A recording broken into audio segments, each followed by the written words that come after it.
Hello everybody and welcome back to another video. Today's video I'm going to be doing a deck profile.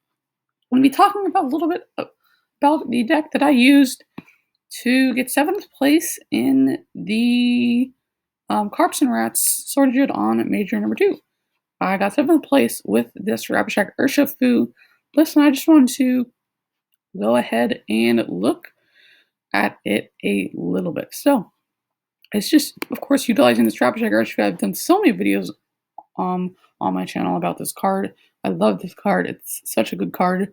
But you, of course, have 1 fighting energy, Gale Thrust to do 30 damage, and if it moves from the bench to the active spot, you do 120 more damage. So 150 damage for 1 energy. And then the G-Max Rapid Flow for 2 fighting and the colorless energy. You discard all energy from the Pokemon, and you do 120 damage to 2 of your opponent's Pokemon. So you can finish up knockouts, you can take knockouts, you can clean up knockouts. You can do so many things with this card. You have cheap attacks, and then attacks that can take multiple prize cards. So, one of the main things you might notice about this build right off the bat is that there is actually 2 copies of Empoleon V in the deck. Now, Empoleon V has the Emperor's Eyes ability. As long as this Pokemon is in the active spot, your opponent's basic Pokemon in play have no abilities except for Pokemon with their rule box.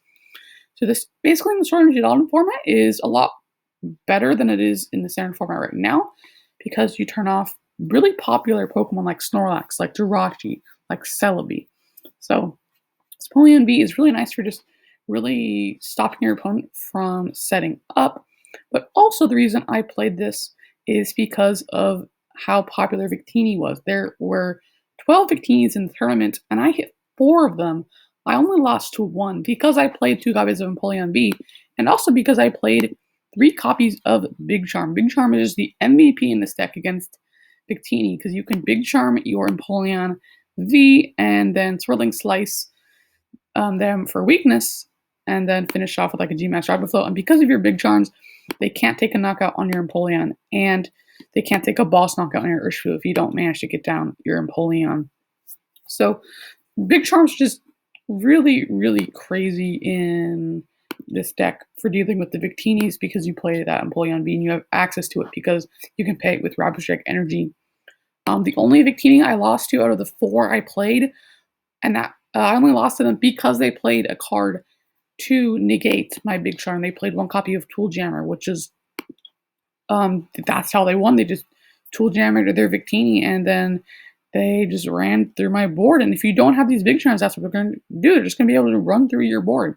So yeah, and then the rest, we have actually 3 different support Pokemon that can utilize Air Balloon.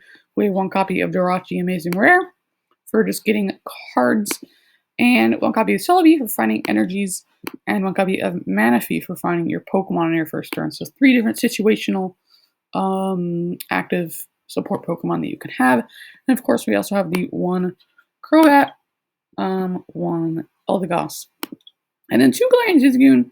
Now this is something that after the tournament I would take out a Galarian Zigzagoon, and that is just because you don't really need to. The only matchup you're really going to need them in is maybe Victini. If you don't manage to get out your Empoleons, then maybe you'll need them in Victini. One of the main matchups you're going to need them in is just basically just Inteleon, which I did face in top 8. I got 7th place with this deck in the tournament, and I did face that in top 8. And I lost because my opponent marnied me out of the game. They just marnied me into a dead hand, and then everything went downhill from there. But that is another story. Zigzagoon is only really good against Inteleon, which is a completely winnable matchup. So we have the 2 Galarian Zigzagoons and 3 Scoop Up Nets. Now in terms of our switching options, we have the 2 Air Balloons, 2 Escape Ropes, and 4 Switch. No Brick Keeper this time, but those 3 Scoop Up Nets can also be used as pseudo switching outs as well. Supporters is pretty simple. We have the 4 Research, 3 Marnie, 3 Boss, and also 1 Cheryl. The Cheryl is really, really clutch against that Inteleon deck, because mainly they're only going to be hitting you for like 60 damage a turn. So that Cheryl can be really, really clutch. It can basically secure you the game. So 1 copy of Cheryl, definitely a really, really clutch card. And then we have the 3 copies of Big Charm, as I before mentioned. And our search engine is just the 4 Quick Ball, 4 Great Ball, and standard Sword and Shield on stuff is the Great Balls and the Quick Balls. And also 1 Evolution Instance, because we only played 3 VMAXs. And if we prize 2. We're also going to have another search out for them. But yeah, I mean, that is basically the deck. We have the 4 Rapid Strike energies and 6 fighting energies. Now, the reason I'm playing fighting energies, basic fighting energies over stone energies, is stone energies, they do help against Inteleon, but also against Inteleon, they play Fan of Waves, um, which can guarantee getting rid of those energies. So the reason I'm playing basic energies is because a lot of decks they can just play that 2 copies of Fan of Waves to get rid of most of your energies, because over 50% of your energies are going to be special energies, which is not good for decks for when you're playing against decks that play Fan of Waves. So we're playing the 6 basic fighting energies instead. And yeah, that's basically it. This deck is really, really nice. I'm going to go over to Limitless here really quick and take a look at my wins and my losses. Give me a minute. Okay, here I am. So round 1, I beat a Victini deck, and this Victini deck did not play any way of getting rid of my tools. They did play 2 Fan of Waves, and they played the Cinchino build Victini.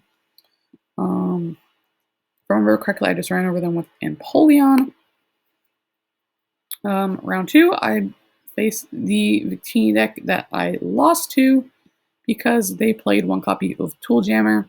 They also played 2 copies of Fan of Waves, and they're playing a Inteleon build, which was interesting.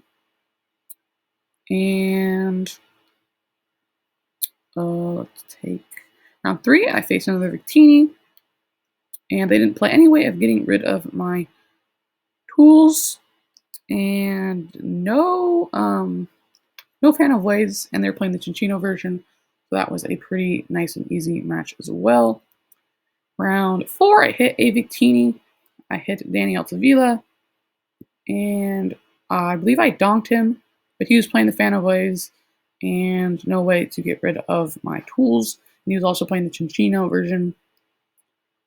And then I actually really weird. I hit 2 no-shows round 5 and 6, which is really weird. And then round 7, I lost to Mike Fouché playing Inteleon, who eventually won the entire event. So that's interesting. But yeah, so I think that's going to do it for today's video. Kind of a short one. But I just really wanted to take a look at this list because I love this list. Fun fact, I built this list literally 20 minutes before the tournament started. So yeah, that's just like, I don't know, that's kind of crazy. And that happened to me. I built the Colossal list in my Colossal video with 2 Sylvester and 4 Boss. In that video, I built that deck the night before the Hexter tournament and then played it to a 9th place finish in the Hexter tournament, which is really cool. And then this Urshifu deck I built like 20 minutes before the tournament started, and I ended up getting 7th place and netting myself 10 packs of Battle Styles, which was really, really nice. But yeah, that's going to be it for today's video. If you guys liked it, don't forget to leave a like, and if you guys want to see more, don't forget to subscribe, as I do a whole bunch of Pokemon trading card game deck profiles and Pokemon trading card game gameplay, PTO stuff, and stuff like that. Yeah, that's going to do it for today's video. If you guys liked it, and I'll see you guys in the next one.